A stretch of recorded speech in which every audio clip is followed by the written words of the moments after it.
de um espírito que se chama João Batista.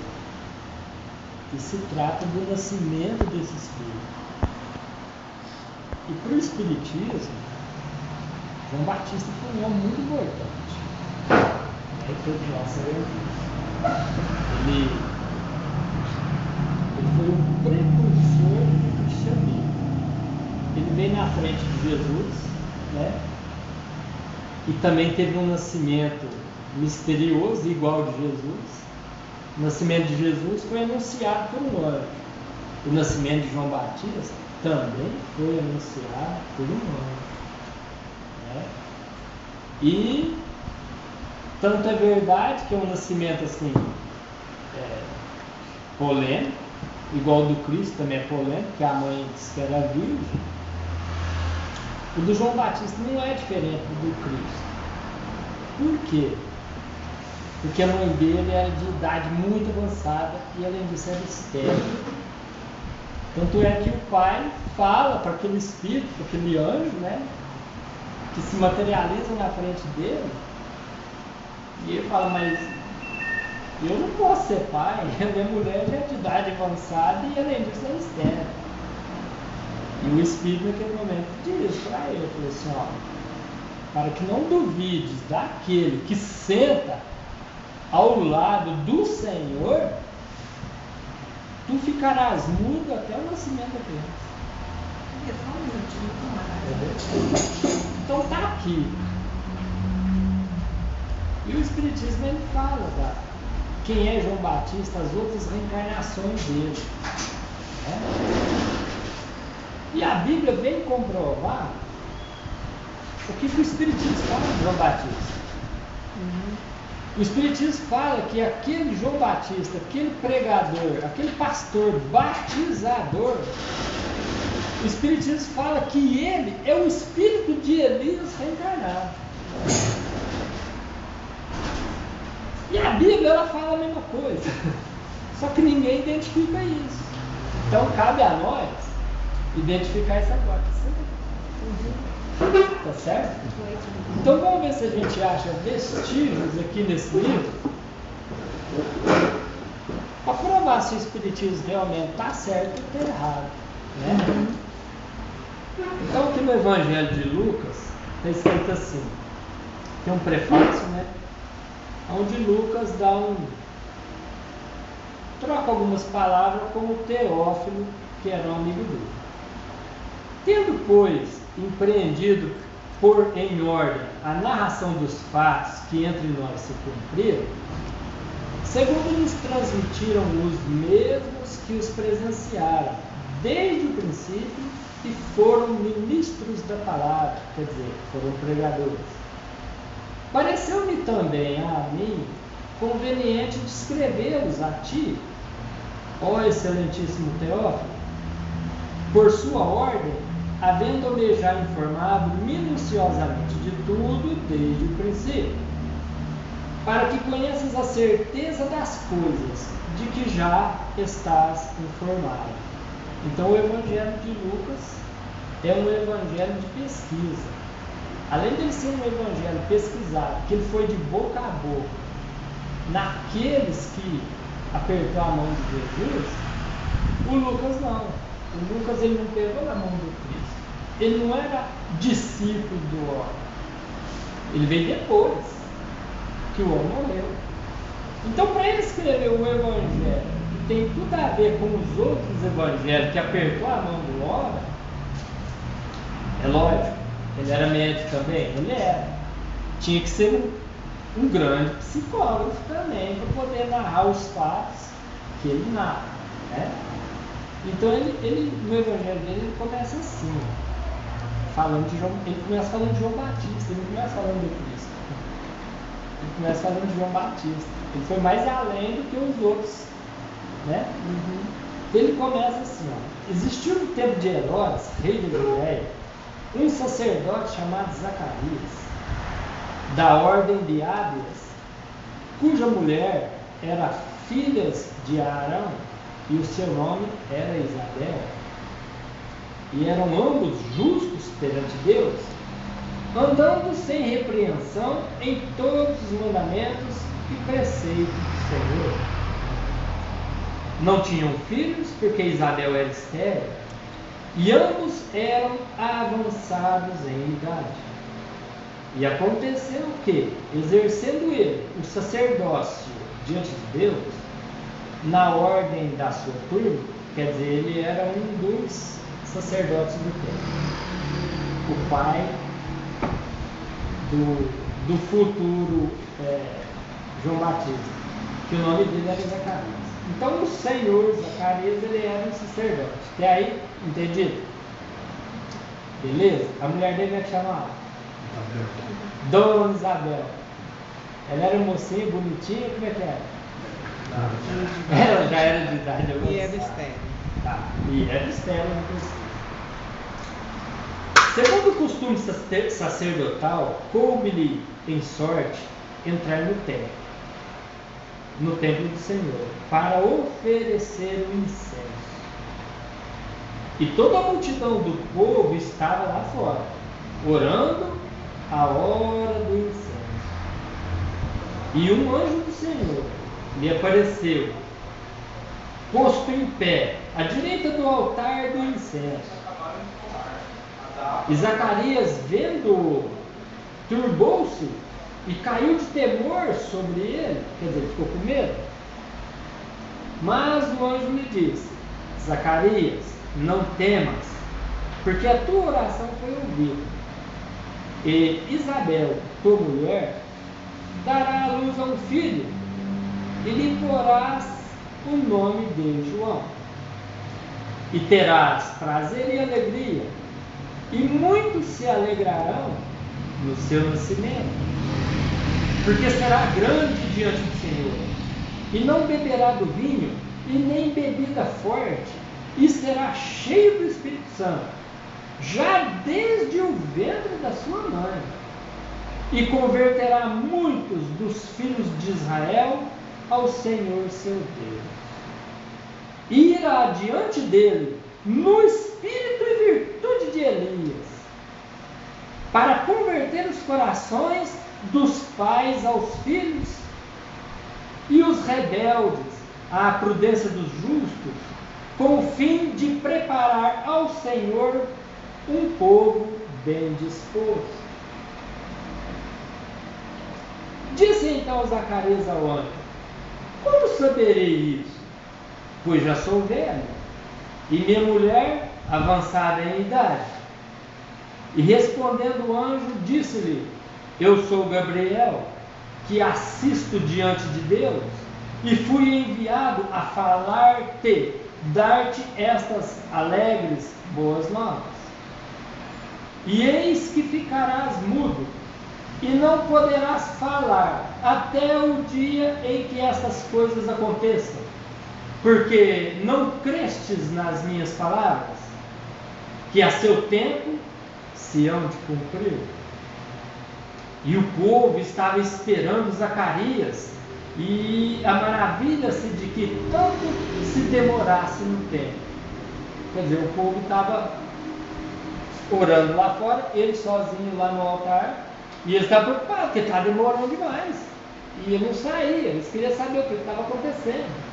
Será que alguma maravilha que aconteceu? Então o povo tinha esse de apreensão. E saindo ele, não lhes podia falar, e entenderam que tinha visto alguma visão no templo, e falava por acenos e ficou mudo. E sucedeu que, terminados os dias do seu ministério, voltou para sua casa. E depois daqueles dias, Isabel, sua mulher, concebeu. E por 5 meses se ocultou, dizendo: assim me fez o Senhor nos dias em que atentou em mim, para destruir o meu opróbrio entre os homens. Porque era vergonha a mulher não ter filhos. Lá entre os judeus, eles gostam que tem filhos e muito, de montão. No 6º mês, o anjo Gabriel, enviado por Deus a uma cidade da Galiléia chamada Nazaré, apareceu uma virgem desposada com um varão, cujo nome era José, da casa de Davi, e o nome da virgem era Maria. E entrando o anjo, onde ela estava, disse: Salve, agraciada, o Senhor é contigo, bendita és tu entre as mulheres. E vendo ela, turbou-se muito com aquelas palavras e considerava que a saudação seria esta. Disse-lhe então o anjo: Maria, não temas, porque achaste graças diante de Deus. E eis que em teu ventre conceberás e darás à luz a um filho, e por-lhe-ás o nome de Jesus. Este será grande e será chamado Filho do Altíssimo, e o Senhor Deus lhe dará o trono de Davi, seu pai, e reinará eternamente na casa de Jacó, e seu reino não terá fim. E disse Maria ao anjo: Como se fará isto, visto que não conheço varão? Aqui é uma contradição. Lá em cima, no 27, fala assim: há uma cidade da Galiléia chamada Nazaré. Há uma virgem desposada com um varão cujo nome era José, da casa de Davi. Então aqui já fala que ela namorava ele. Eles se conheciam, eles namoravam-se um dos outros. Mas aqui embaixo, ela mesma diz para o anjo, quando ele fala que ela iria ficar grávida. Ela fala: mas como vai se dar isso se não conheço o varão? Quer dizer, aqui é coisa da tradução. Deixa eu explicar para você. Quando ela disse não conheço varão, ela quis dizer que eu nunca fiquei com um homem ainda. Como que vai acontecer um troço desses? Entendeu? Eles eram namorados? Eles eram. Eles se conheciam? Se conheciam. Mas ela ainda não tinha ficado com ele. Então, quando ele deu notícia para ela falou: mas como então se dará isso? Aí ele diz, né? E respondendo o anjo disse: descerá sobre ti o Espírito Santo, e a virtude do Altíssimo te cobrirá com tua sombra, pelo que também o Santo, que de ti há de nascer, será chamado Filho de Deus. A história é longa, gente. Tá? Então eu só queria mostrar para vocês como é que João Batista nasceu e como é que Jesus nasceu. Fala aí, capítulo, versículo, não sei o que, só para ter uma ideia. É Lucas, né? Lucas, o capítulo. São versículos do 4 capítulo 1, né? Até o 25, é Lucas. Capítulo 1, de versículo de 4 a 25. Isso. O capítulo é 1, e os versículos do 4 ao 25 fala sobre a vida, o nascimento de João Batista. E depois, no capítulo 1 ainda, só que dos versículos 26 até bicho, aí vem os pastores de Belém, aí vem nascimento, nossa, vem um tanto de coisa. Entra no capítulo 2 também um pouco da história de Maria. Mas vocês começando, se vocês destrincharem a história sem parar, vocês vão entender as duas histórias. Não tem mistério aqui. Eles nasceram na mesma época, então. Na mesma época. Um era 6 meses mais velho. Sim. Depois, no 6º mês, a Maria fica grávida. Exatamente. E as duas eram primas, né? Porque o Zacarias era marido da Isabel, ele era sacerdote do templo, ela era mulher estéril e não podia ter filhos, né? A Maria era prima dela, tá?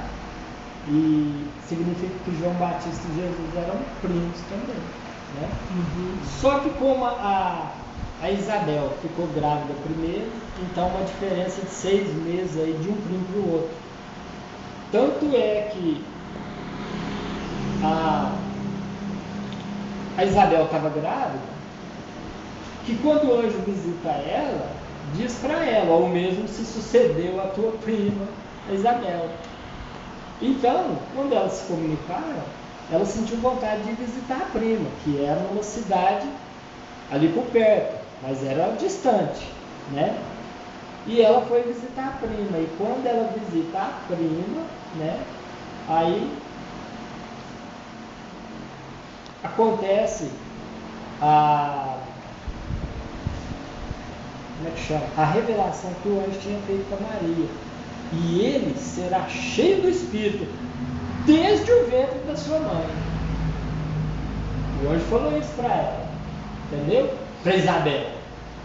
Falou assim, ó, você vai... O anjo falou para o pai dele.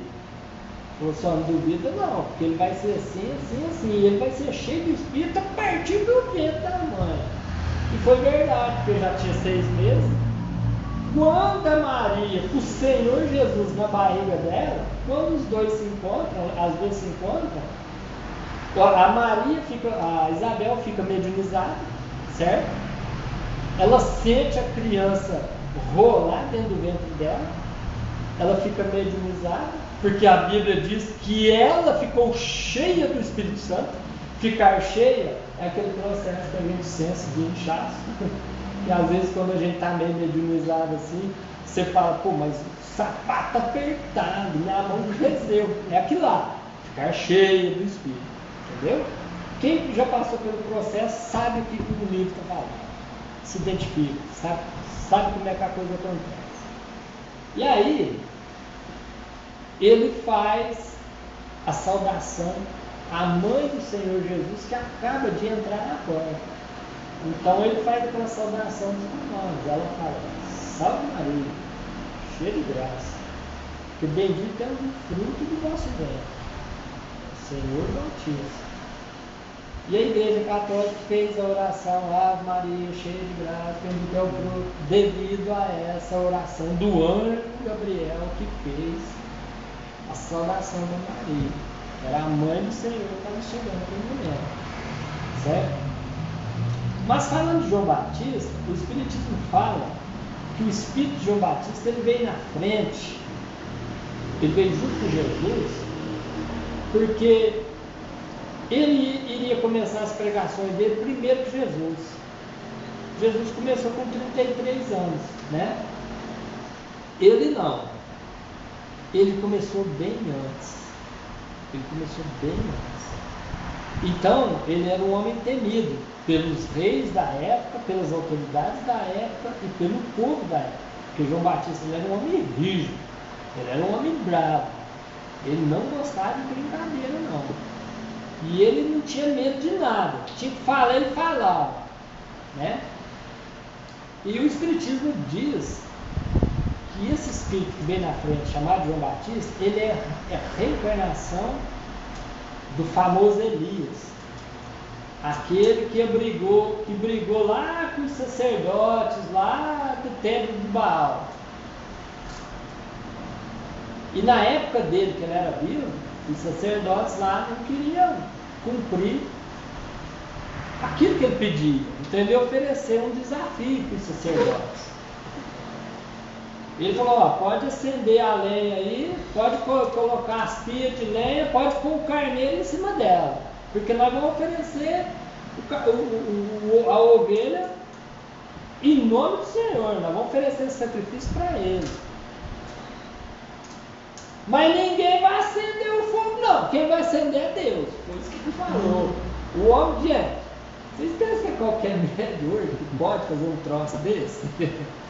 Ainda mandou molhar ainda. Tudo. Não é qualquer médico que faz um negócio desse hoje em dia não, ó. Pode deixar que é Deus e Jesus que vai acender. O fogo vai vir de cima, não vai vir da mão do homem não. E ele falou isso. E falou, vocês podem começar, chama o Deus de vocês para acender a fogueira lá, que depois eu chamo mesmo. E disse que os homens oraram, gente, oraram, e juntou uma renca de sacerdote lá e tal, tá pelejando, e a rainha preocupada, porque não acontecia nada, e quem perdesse aquela aposta ali tinha que se submeter a quem ganhasse. Aquele sistema antigo de coisas seriam derrubados. E o que acontece? Chega um ponto lá que ele falou assim, olha, reza com mais fé aí, a gente está dormindo, eu estou ocupado, né? Tá no banheiro. Vai mais aí. Tá no, Vai lugar, onde eu tá no vou. lugar escuso, né? Tá lá no banheiro, né?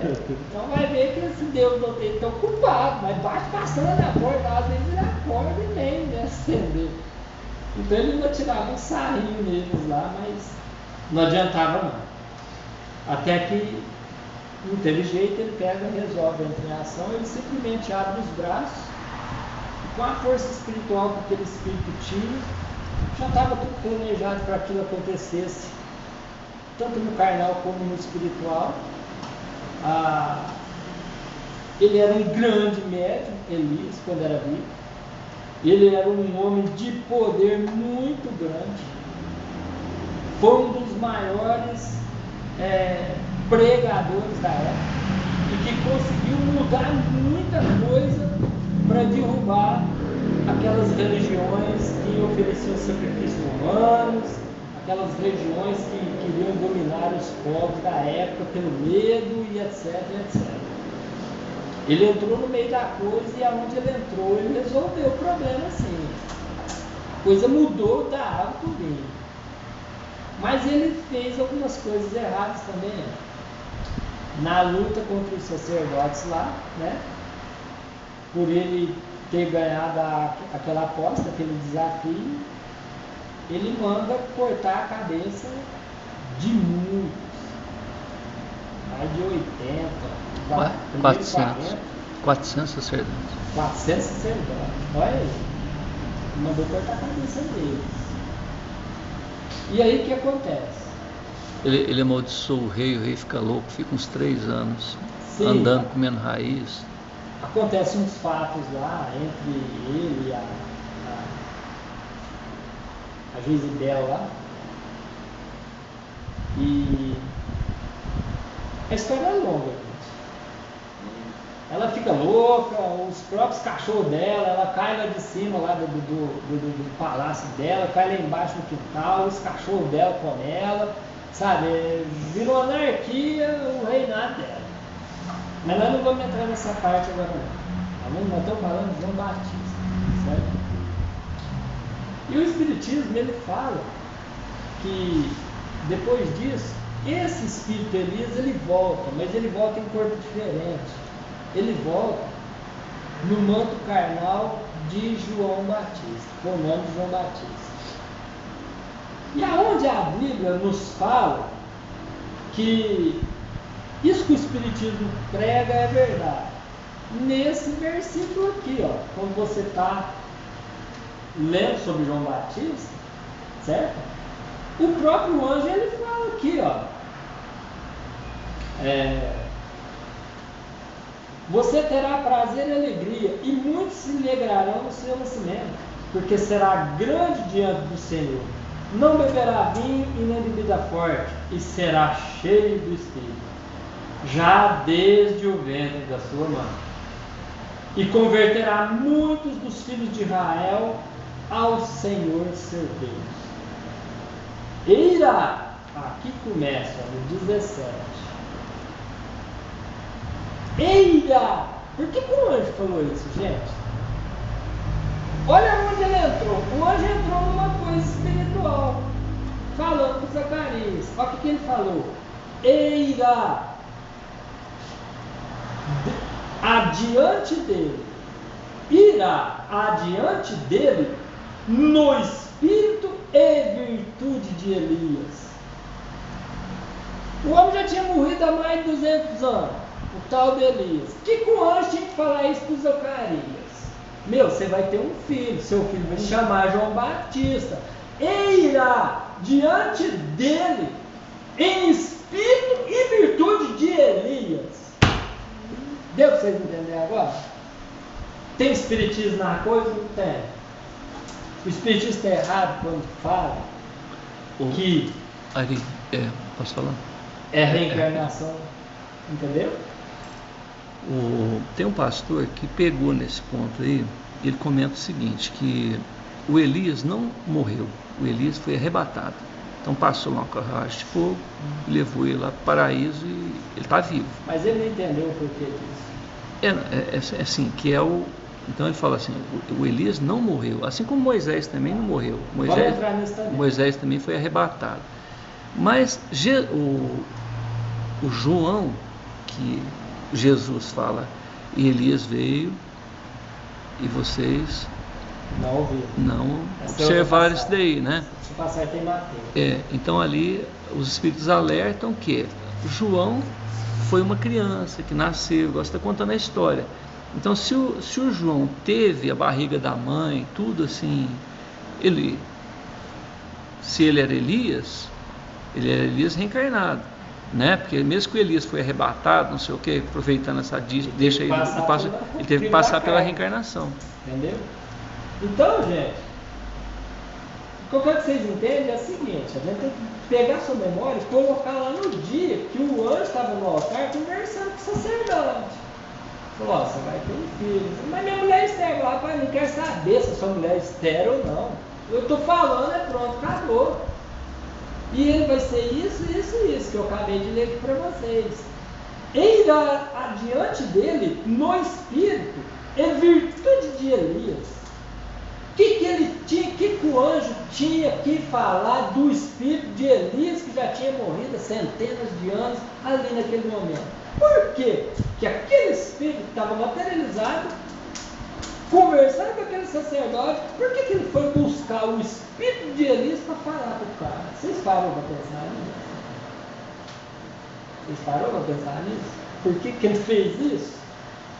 Aqui, ó, em Lucas, se a gente for em Mateus, a prova é muito mais contundente, muito melhor do que essa. Mas por mais que seja pobre a história em matéria de reencarnação, você consegue achar vestígios de que o anjo não estava falando bobagem, e que o Espiritismo muito menos fala bobagem, quando fala que é o mesmo Espírito. Entendeu? Eu simplesmente tinha que chegar em você e falar: ó, você vai nascer um filho aí, na sua mulher, tal. Ah, mas minha mulher é estéril, então não interessa, vai nascer e pronto, acabou. Nós vamos dar um jeito aqui na ciência espiritual nossa, que você não entende ainda, vocês é muito ignorante para entender esse tipo de coisa, o jeito nós vamos dar, você só tem que acreditar. Gente, ele não precisava falar mais nada, era só ele falar que a mulher dele ia ficar grávida, ele nasceu um menino que ia ser um grande pregador, só isso ele precisava falar. Para que ele foi buscar o Elias? Para que ele foi falar para o sacerdote que irá diante dele no espírito e virtude de Elias? O que é virtude de Elias, gente? As qualidades do espírito estavam naquele homem chamado João Batista, e para as qualidades do Elias está vestida naquele homem chamado João Batista. Que jeito que vocês acham que essas qualidades, que essas virtudes suas veio parar em mim? Entendeu? Então o Espiritismo, que investiga o passado dos espíritos e o presente, o Espiritismo ele sabia da hora. E há muito vestígio na Bíblia que fala sobre reencarnação. Entendeu? E esse espírito, chamado João Batista, ele veio na frente, fez as pregações dele, mudou muita coisa. E o que acontece com ele? Ele perde a cabeça também. Coincidência? Coincidência? Aí é aquele fato do que planta corda? Sim. Entendeu? Eu queria te fazer essa pergunta. Mas como ele matou, né, um monte de pessoas, ele não iria ficar com certo pecado, né? Eu vejo a coisa de uma maneira diferente. Eu vejo assim, ó, é uma questão didática para mostrar a lei de causa e efeito, porque o trabalho que ele fez como João, tal, ele não precisaria, sabe, passar por aquela situação. De qualquer jeito ele teria que desencarnar, né?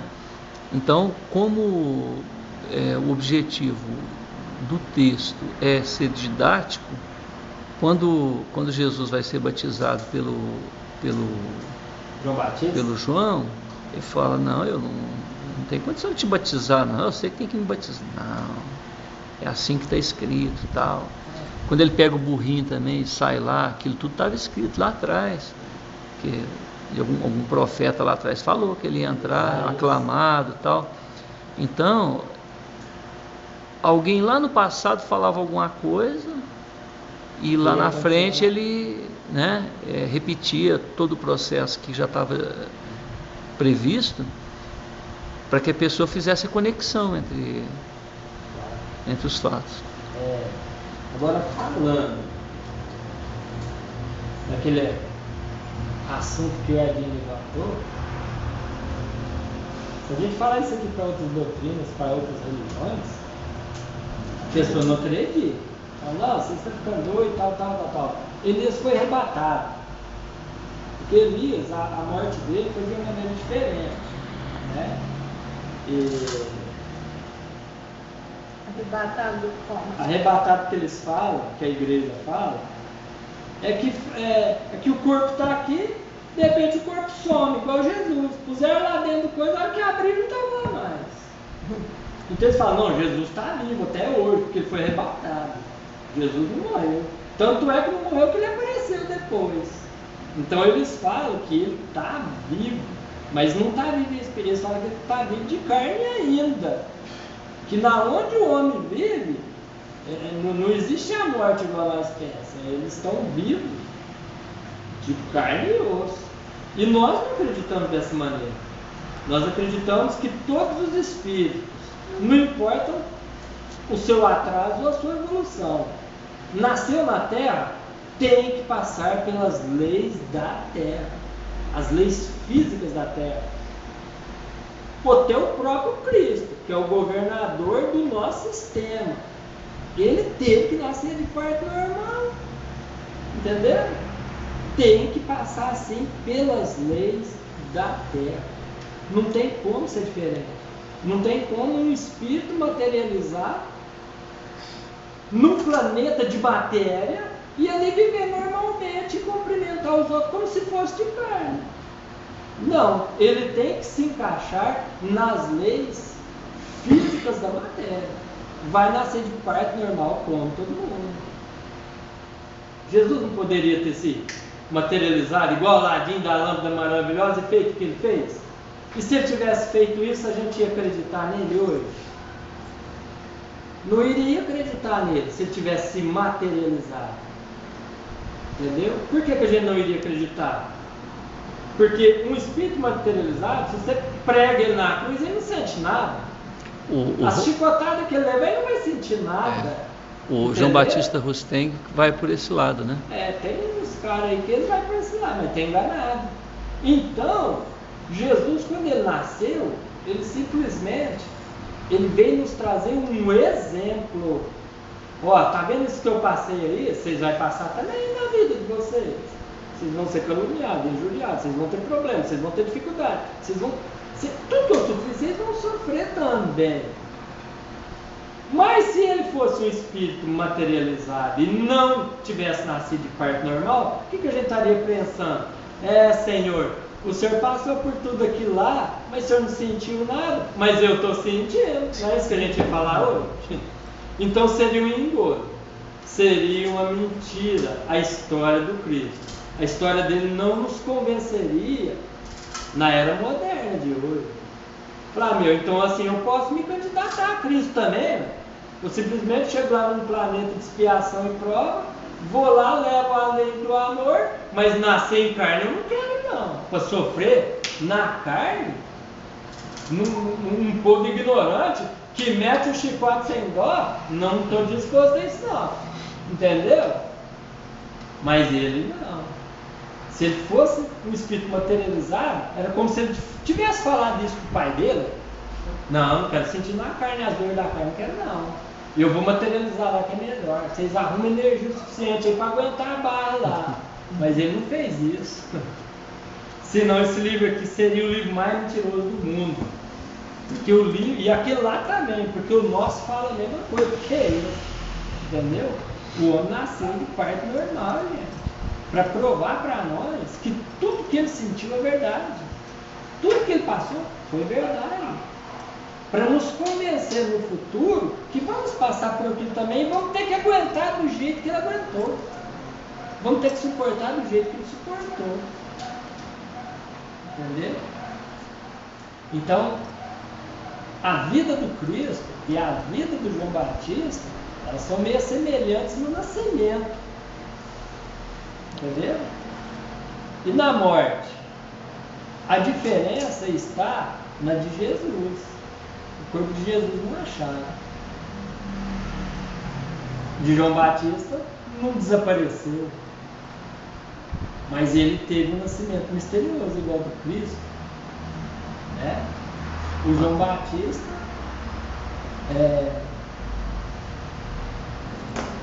ele morre com a cabeça decepada. Eu já contei a história para vocês. O rei estava lá no palácio dele, o homem estava dando uma festa, então tinha uma mulher lá que ele ficava com ela, e ela tinha uma filha muito bonita, né? A Herodíades. E nesse dia, por ele ter bebido muito, e ela, como ela ia dançar aquela dança turca deles lá, aqueles negócios lá, aquelas danças de judeu lá, ela queria dançar na festa.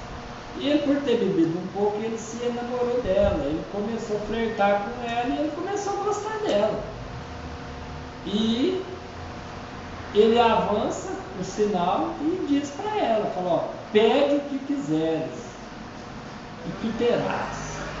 Quer dizer, a Bíblia fala desse jeito, mas na realidade, a gente sabe que ele não falou isso. Na realidade, ele comprou a moça. Ele chegou e falou para ela, ó, você fica comigo e tá tudo certo, você vai mandar em tudo, você vai ser a rainha. É isso que ele falou para ela. Pede o que você quiser. E o que acontece? Ela pega e vai confabular com a mãe. Né? E falou, ó, ele disse isso. Aí ela falou assim, então você vai falar assim para ele, pede a cabeça de João Batista. Entendeu? Nessa hora o dinheiro não falou mais alto, a vingança falou mais alto. Porque a mãe andava com o rei, ela era uma mulher casada, e o João Batista já tinha falado muito pro rei lá, ei rei, você toma cuidado, isso que você está fazendo é pecado, você está traindo o seu irmão, porque ela é a esposa dele. E ele chegava o rei na chincha, e o rei não queria ouvir não, ele queria se divertir. Entendeu? E ela não gostava do João Batista, porque João Batista era o freio dos dois. E como o rei temia ele por ser um grande pastor, um grande sacerdote do povo, ele era muito temido. As coisas que ele falava aconteciam. E ela, para vingar dele, ela fala para a filha, ó, pede a cabeça do João Batista. E aí eles vão lá no calabouço, pega ele, corta a cabeça dele, põe numa bandeja e leva ela para o rei. Aí o rei olha, ele fica triste com aquilo, e ele tenta, apesar de bêbado e ser o rei, ele tenta de alguma maneira, para que ela mudasse de ideia. Ele fala, mas é muita coisa. Ele tenta, sabe? Mas não teve jeito.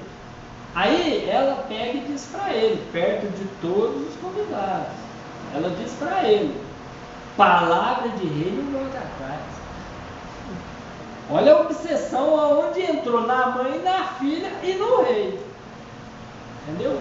Por mais errado que ele fosse, por mais sem juízo que ele fosse, ainda restava um pouquinho de juízo nele. Que na hora H da coisa, ele falou assim, mas tem muita coisa. E ela não, ela falou, palavra de rei não volta atrás. Aí ele olha, fica envergonhado, porque todo mundo ouviu ele dizer, pede o que quiseres. Aí ele fala, que se cumpra. E aí entrega a cabeça dele para a filha, né? E aí acaba a história do grande precursor do Cristo. A Salomé, que é a filha da Herodias lá, ela também tem um fim mais ou menos nesse mesmo sentido. Ela vai andar lá num lago, né? O lago abre, ela cai, o gelo fecha, corta a cabeça dela também, igual. Então, gente, a gente está falando mais do que está aqui na Bíblia. A gente poder perceber um pouco que o espírita, eu acredito o seguinte: o espírita, ele não pode só ler livro espírita. Ele tem que se informar do chão que ele pisa, tá certo? Tem que ler todas as obras do espírito? Tem que aprender? Tem. Mas o espírito, ele precisa ler o livro que as outras doutrinas manipulam, que é esse livro aqui. Para quem não sabe, o livro de cabeceira de Chico Xavier era esse aqui, ó. Esse era o livro de cabeceira dele. E eu não conheço espírito aqui no Brasil que tenha o conhecimento evangélico, bíblico que o Emmanuel tem.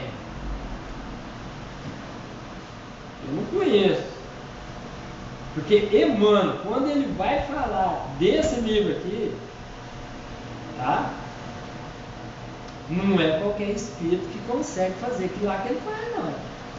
O homem é coisa fenomenal, coisa espantosa, entendeu? Então cada espírito tem um dom para trabalhar para Jesus. Emmanuel trabalha para Jesus na palavra de uma maneira espantosa. Tanto é que foi escolhido um espírito encarnado chamado Chico Xavier, mas um espírito para assessorar aquele homem lá também foi escolhido a dedo. Emmanuel. Não tinha outro para poder. Para fazer o que o Emmanuel fez dentro do espiritismo, mesmo Chico, não podia ser outro. Tinha que ser ele, gente. Porque quando você lê outros espíritos, quando você lê Emmanuel, você fala, puxa vida, da onde esse homem, da onde esse espírito tem esse conhecimento todo que ele tem? E Emmanuel foi senador da República, Emmanuel foi sacerdote no Brasil, foi jesuíta, então ele sabe isso aqui, ele conhece aqui, conheceu em carne e no espiritual conhece muito mais. Medo voltando de novo, né? Está reencarnado, tá? Há um boato aí que Tá com 15 dizem. anos. Sim. Mas diz que ele veio pro lado para trabalhar no lado da República, Entrar na política? Isso. Administrar o Brasil, né? Administrar o Brasil. Política, não foi pro lado do espiritismo. Tá com 15 anos, tá de São Paulo. Ele tá, Minas Gerais. Algumas pessoas, alguns médicos contam essa história aí, né? Que Emmanuel reencarnou. Ele pode ter reencarnado, sim, claro. Lógico. O médio dele já morreu. Falar na área da educação que ele vai. Sim. Creio que sim. Ele reencarnou Mas 5 anos antes do Chico desencarnar. não é. 15 anos. Eu creio que só 2000. uns 2 ou 3 aí sabe aonde ele se encontra. Sabe quem é o garoto. Não é todo mundo que sabe, não. Entendeu? Não pode se revelar também, né? É. E eu falo um negócio pra vocês. Se Emmanuel reencarnou, já deve ter aí 15 anos. 15 Foi anos. 2000. Se tem realmente essa idade, logicamente, qual que é o espírito que vocês acham que está seguindo o nascimento dele aí a adolescência dele? O próprio Chico, né? O próprio Chico Xavier. Entendeu? E por onde Chico Xavier anda? Alguém sabe? O espírito dele, por onde ele anda, o que ele anda fazendo, onde ele anda manifestando. Alguém sabe? Será que ele não Hã? Essa é a pergunta que a gente tem que fazer para nós. Vamos analisar assim. Se Emmanuel, vamos mudar a história agora. Agora a gente está olhando para o Batista mais. Se Emmanuel realmente está reencarnado no interior do estado de São Paulo, é isso? Acho que é um estado de Minas Gerais, esse Semana de Estado de São Paulo, mas falava ouvi mais de falar- Minas Gerais. ouvi falar que é interior do estado de São Paulo. A gente tem que prestar atenção na coisa. Emmanuel seguiu ele quando ele estava vivo. Mas Emmanuel está na carne. E agora o Chico está no espiritual. Você acha que ele não vai estar perto? Eu acho que vai. Então a gente tem que começar a prestar atenção. Quem que anda falando por aí, que anda recebendo o Chico? Qual médium que anda falando isso? E tem outra coisa. Tá cheio de médium aí recebendo o Chico, esparramado no Brasil, e escrevendo um livro com o nome dele ainda por cima. Aí você fala assim, pô, Ari, aí é difícil identificar onde é criança, tá? Porque o espírito tá ali, tá lá e tá colado. Mas eu acho uma coisa, gente. Chico, ele foi tão discreto que mesmo que ele usar algum médium por aí hoje, ele não vai falar que é ele. Ele não vai falar, ó, porque os espíritos eles falam assim, eles influenciam o médium discurso, o médium fala, o médium faz aquela palestra bonita. Gente, eu ainda não vi o Chico falar. Acabou de falar? E ele dizer Chico Xavier. Eu ainda não vi ele dizer isso. Entendeu? Eu creio que quando ele for fazer isso, ele não vai dar o nome dele. Ele vai se apresentar como outro espírito. Como outro espírito. Gente, quer ver um médium ser perseguido da noite pro dia? É falar que está recebendo Chico Xavier. Hoje tá famoso. Entendeu? É perseguido da noite pro dia. E os espíritos sabem disso. Os espíritos sabem disso. Entendeu? Então, eu acho, no meu entendimento, ele não daria o nome dele. Ele daria o nome de outro espírito. Mas eu creio que ele estaria por perto. Por perto por quê? Porque ele seria o responsável do desenvolvimento mediúnico daquela criança. Chico Emmanuel, quando chegou no Chico, ele foi desenvolvendo a mediunidade do Chico Xavier desde pequenino, desde criança, desde quando ele apanhava da madrasta dele. Ele já estava ali por perto. Ele e a mãe dele, os dois, seguiu toda a história, do início ao fim. Chico não faria o mesmo? Pelo Emmanuel? Vocês acham que não? É lógico que faria. Do mesmo jeito, assim como a gente está cansado de ouvir, no outro centro que eu frequentava, Ismael Alonso seguiu a trajetória de João Berdella desde a infância. Desde a infância. Entendeu? Então a história se repete. Se aquele espírito está programado para trabalhar com aquele médium, quem é encarregado de seguir toda a trajetória da vida dele, desde a tenra infância até a hora da morte, é aquele espírito. Então é bom a gente ficar esperto. Aquele negócio que eles falaram lá, que ele ia transmitir um código, que foi com a família dele, não foi? Ah, aquilo lá, aquele rapaz lá, o filho dele atrapalhado de tudo, aquele menino lá é complicado. Aí não tem isso não. Vocês podem perceber que Chico e Emmanuel é dois espíritos muito sérios. Eles não é de brincadeira não. Eles são muito grandes no mundo espiritual. São espíritos que vêm desenvolvendo a doutrina espírita. Eles têm o comando da coisa na mão deles. Do Emmanuel e do Chico. Entendeu? Eles têm o comando da coisa na mão deles. Os outros são todos ajudantes. Mas garanto para vocês, muitos espíritos têm que ir lá conversar com o homem. E falo outra coisa para vocês. No mundo espiritual, muitos conhecem o Chico como ele era aqui, quando a gente conheceu ele. Mas a maioria dos espíritos não conhece o Chico como ele era, que a gente conheceu ele. Conhece ele de uma maneira diferente. Conhece o Chico como outro espírito. E esse outro espírito, que é o mesmo, é muito maior do que o segundo, para quem não sabe. Entendeu? É muito maior do que o segundo. Ou vocês pensam que Joana d'Arc é qualquer um?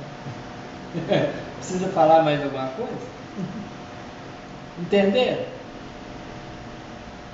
Então, se Emmanuel está reencarnado, não sei, gente, não acredito que ele esteja com 15 anos, não. 15, não acredito, não. Para mim, deve ser menos. Mas quem está seguindo a criança é Joana d'Arc, vocês podem ter certeza disso. Entendeu? Pensa, analisa, estuda, lê. Ora de noite, pede discernimento. Fala, me ensina essa história aí. Eu quero descobrir essa história aí, onde é que está a verdade, cara. Insiste nas suas orações, insiste nos seus estudos. Não adianta a gente sentar aqui e estudar e não orar de noite, pedir para a espiritualidade, falar, eu queria aprender mais sobre aquele assunto. A gente estava falando do assunto, pulou para outro, aquele assunto lá me intrigou. Você tem que insistir na sua oração. A gente não pode só aprender aqui. Isso aqui é aprendizado físico, material, mas nós temos que ter um aprendizado espiritual também. Entendeu? E se você não pedir para ninguém te orientar no espiritual, dificilmente alguém vai te orientar no espiritual, porque você não pede. É igual uma oração. Se você quer conseguir alguma coisa para sua vida, você tem que pedir. Enquanto você não pede, aquilo não acontece. Acontece? Não acontece. Por quê? Porque se você não pede, é porque você não está precisando. Um filho, quando ele tem fome, ele pede comida. Quando ele tem sede, ele pede água. Quando ele quer pão, ele pede pão. A gente com Jesus, com a espiritualidade, a gente com Deus é da mesma maneira. Ó Senhor, eu queria que fosse assim, queria aprender isso, queria aprender aquilo. Então quando você insiste nisso, a espiritualidade que está aqui, ó, está ouvindo o seu pensamento, está ouvindo a sua oração. Aí a espiritualidade olha para você e fala assim, nossa, que coisa engraçada. 100 pessoas frequentam esse centro espírita aqui, umas 100 pessoas. Do 100, só um que pede. Só um que pede para nós ensinar. Então ele já pediu demais, agora nós vamos ensinar. Entendeu? É assim que a coisa flui. Insistência, desejo, coragem. A espiritualidade quer médios assim, que insiste na coisa. Vamos abrir uma parte agora.